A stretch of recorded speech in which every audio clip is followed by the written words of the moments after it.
It's day 3 of our trip, and we started early to join our tour to the Palace of Versailles, which is an hour bus ride outside of the city of Paris. The palace is a royal chateau located in the Ile-de-France region of France. Built in the 17th century, it was the main residence of the kings of France from Louis XIV to Louis XVI. The palace was also a center of political power and played a significant role in the French Revolution. Today, it is a popular tourist attraction and a UNESCO World Heritage Site.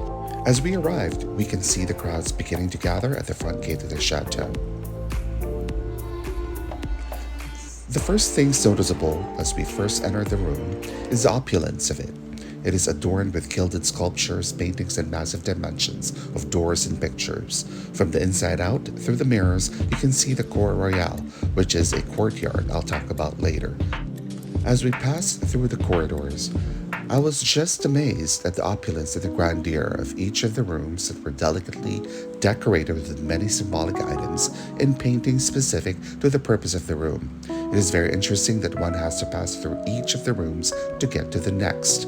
Even though all the rooms are majestic and ornate and grand, that first room that tourists typically see inside the palace is the Hall of Mirrors. It is known as a Galerie des Glaces.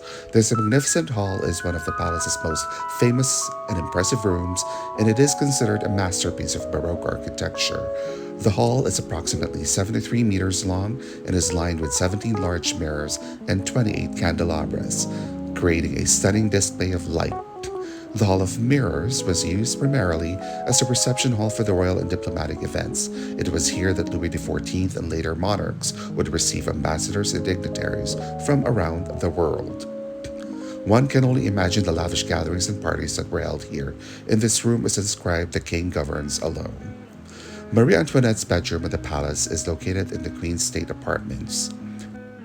The room is characterized by its delicate Rococo-style decor, which features pastel colors, intricate moldings, and gilded accents. Here is a massive painting of Napoleon I and Napoleon Bonaparte and the panoramic view of the stateroom for perspective. As we exited the palace, we reached the Cour Royale, or Royal Court.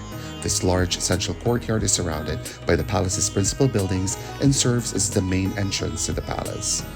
The court is characterized by its symmetrical design, grand staircase, and ornate balconies, which set the stage for the opulence and grandeur that await visitors inside the palace. There are many water fountains and other features that were so ahead of the time in the late 18th century. It's definitely a worthwhile visit with memories to last a lifetime. Thanks for watching.